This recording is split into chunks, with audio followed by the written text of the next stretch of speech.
Caríssimos irmãos e irmãs, louvado seja nosso Senhor Jesus Cristo e a sua Mãe Maria Santíssima. Quando a Igreja canoniza alguém, ela canoniza também os seus escritos, as suas ideias, as revelações que recebeu do alto. Não faz sentido a Igreja canonizar um santo, uma santa, e não aprovar o que este santo ou santa deixa como escrito. Então nós cremos que os escritos dos santos, as suas obras espirituais, elas são verdadeiramente aprovadas pela Igreja. E eu digo isso para servir de introdução a uma mensagem que Santa Faustina Kowalska, a secretária da Divina Misericórdia, recebeu de Jesus enquanto rezava. E ela coloca no seu diário esse diálogo que ela teve com Jesus. Ela estava rezando sobre a situação da igreja em sua época.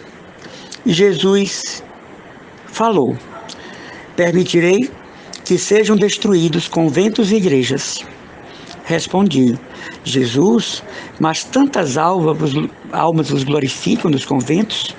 Respondeu-me o Senhor: essa glória fere o meu coração, porque o amor foi expulso dos conventos. Almas sem amor e dedicação, almas cheias de egoísmo e amor próprio, almas orgulhosas e presunçosas, almas cheias de perversidade e falsidade, almas tíbias que têm calor apenas para elas mesmas se manterem vivas. O meu coração não pode suportar isso. Todas as graças que diariamente derramo sobre elas descem como por uma rocha. Não posso suportá-los, porque não são bons nem maus. Instituí os conventos para por eles santificar o mundo, e deles deve brotar uma forte chama de amor e sacrifício. E se não se converterem e não inflamarem do amor primitivo, farei com que pereçam com o mundo.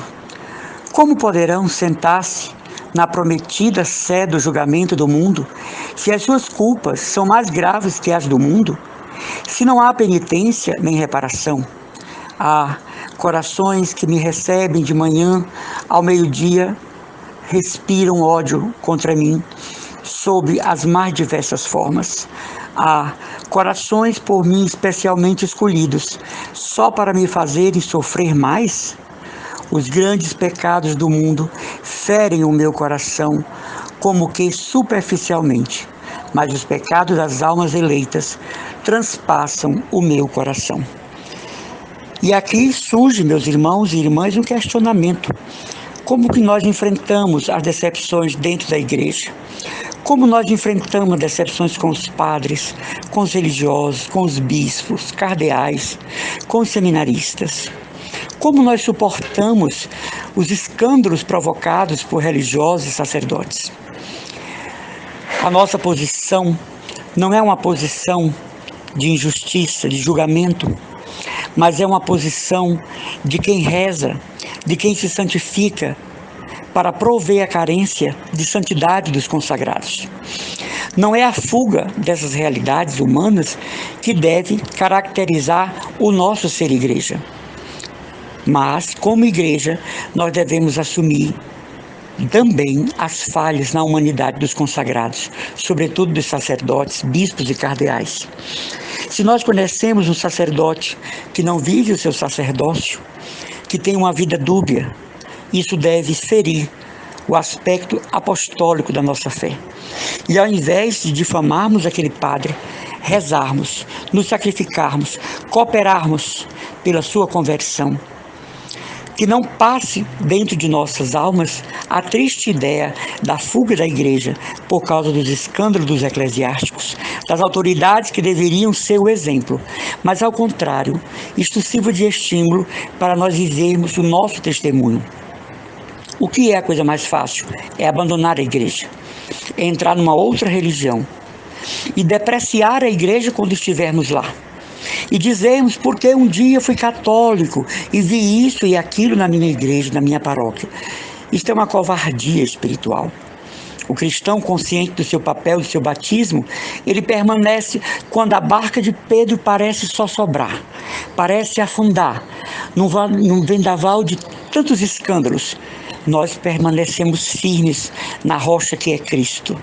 Nós permanecemos firmes naquela identificação batismal com a pessoa de Jesus. Já entre os 12 apóstolos, nós sabemos, haviam muitas dificuldades. Basta que Jesus seja preso para todos os apóstolos correrem, com exceção de São João, o discípulo amado. Nós vemos no início da fundação da igreja a dificuldade da unidade. Daí as igrejas de caráter ortodoxo, de caráter cópita, de caráter egípcio, para não se filiar à sé de Pedro. O pecado dos religiosos, o pecado dos sacerdotes faz parte da condição humana. E nós deveríamos pensar que também nós estaríamos na mesma situação se não nos vigiássemos em Cristo. Que também nós poderíamos praticar os mesmos erros e pecados se não levássemos em consideração a graça habitual que nos sustenta e nos ajuda a viver a virtude.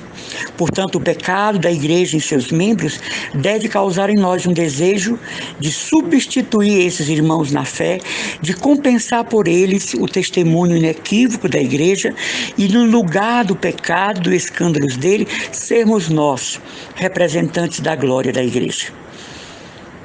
Como eu sempre digo aqui, para cada sacerdote que cai, nós temos 100 padres santos. Para cada religioso, religiosa que peca, nós temos 200 religiosos santos. Para dizer, numa simbologia próxima, que aquele pecado que assoma aos nossos olhos não define a igreja. Não constitui a experiência eclesial como os horrores da Idade Média, como os escândalos da Idade Média, não é?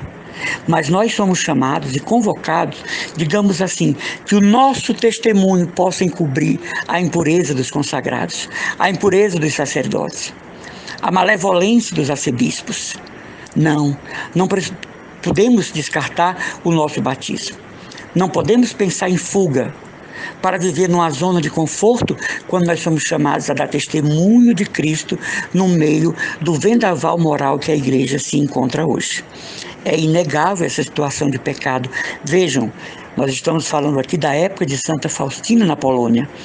Esse texto é atualíssimo, né? Esta queixa de Jesus é atualíssima. Mas Santa Faustina, ao invés de se ausentar da causa, ela sacrifica a sua vida em favor da santidade da igreja na Polônia e no mundo. Nenhum de nós pode dizer os pecados da igreja, mas podemos dizer os meus pecados também, as minhas infidelidades também. Não podemos ilustrar o pecado dos consagrados como causa do nosso desânimo ou do nosso abandono da fé, mas pesa sobre nós a obrigação de um testemunho voluntário, de um testemunho vigoroso da nossa fé. Ao contrário, ao vermos a autoridade da igreja, invisível pecado social, nós devemos por eles viver a santidade do Evangelho, para que nós sejamos representantes também da glória de Cristo na igreja.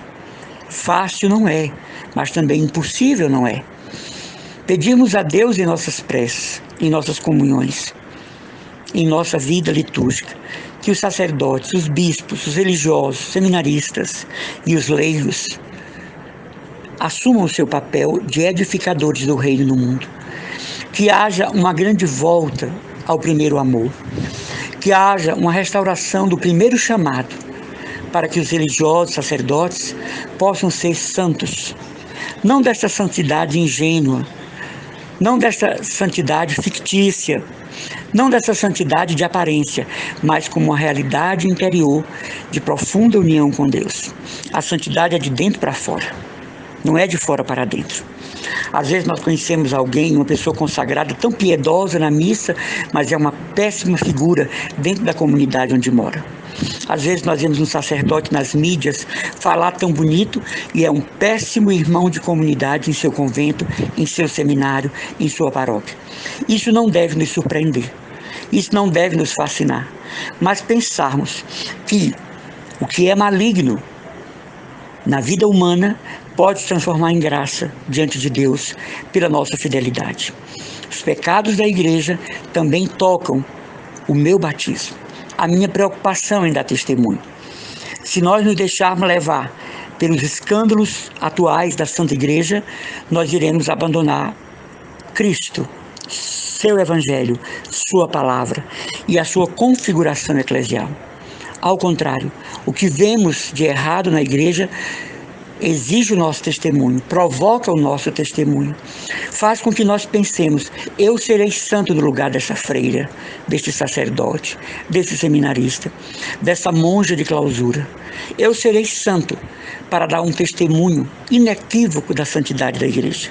E não desanimarmos, e não fraquejarmos, e não ficamos apenas rotulando de pecadores as autoridades eclesiásticas, mas damos o testemunho pessoal da santidade da igreja, para que o mundo diga: tem aquele padre que escandaliza, tem essa freira que escandaliza, mas tem aquele leigo que resplandece em santidade.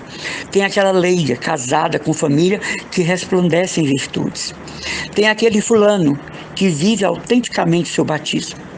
E nós nos transformamos, irmãos, em cercas, em muros colossais de defesa da igreja, da santidade da igreja, que não pode ser julgada pela queda de quem deveria dar testemunho dela.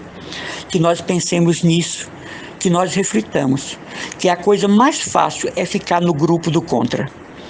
A coisa mais fácil é atirarmos pedras. A coisa mais fácil é estar no domínio da crítica. E, no entanto, nós sabemos que o lugar mais difícil do mundo é o lugar do outro.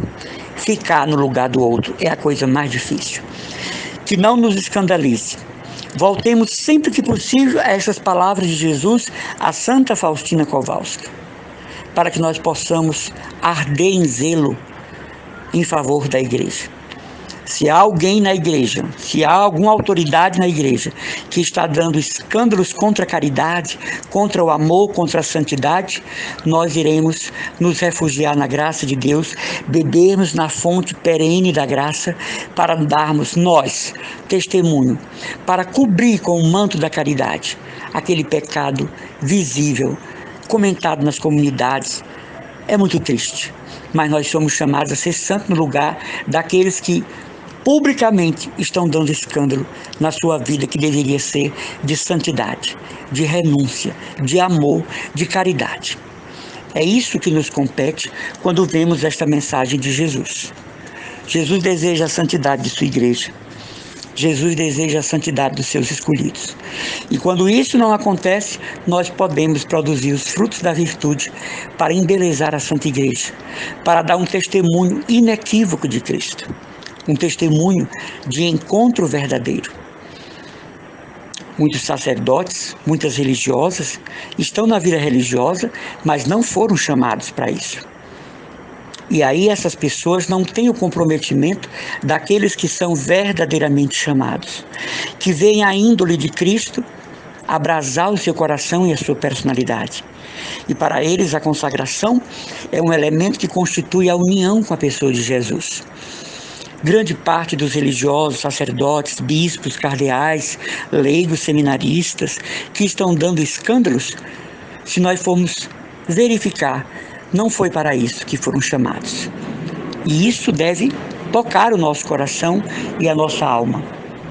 E isso deve colocar em nós um zelo ardente pela causa de Cristo. Não o desânimo, não a revolta gratuita, não a fuga da igreja para outros grupos religiosos, mas o assumir a falta daqueles que deveriam ser luz, e sem julgá-los, e sem criar histórias que destruam mais ainda o que já está em processo de grave destruição, qual seja a sua índole, qual seja a sua moral, qual seja a sua reputação eclesiástica. Para terminar, tenhamos misericórdia daquelas pessoas consagradas que estão na lama do pecado social e público, porque elas darão contas a Deus no seu encontro. A essa altura do campeonato, eles nem acreditam mais que Deus existe. Daí o mundo de horrores dos seus pecados. Mas não nos compete divulgá-los, não nos compete apontar, mas ser santos no lugar deles. Reparar o erro com a nossa virtude, com a nossa obediência ao Santo Padre, aos bispos em legítima comunhão com ele. Mas não o julgamento, não o ajuntamento de pessoas para gravar o quadro, porque aí nós estamos incorrendo em um outro erro gravíssimo, que é o julgamento precoce, que é o julgamento sem a prática da caridade. Os erros da igreja, dos membros da igreja, são meus erros também, quando eu os assumo na fé para dar testemunho de Cristo. E que a queda de pessoas consagradas não prejudique o bom andamento da minha alma, o crescimento da minha alma em Deus, em Cristo, no Espírito Santo. Que essas coisas não transformem a nossa experiência de Deus em algo fugaz, que perde força, que perde alento, que perde vigor. Deus abençoe a todos nós. Contem com as orações do irmão de vocês, irmão Emanuel Maria, consagrado da comunidade Cristo Dominus.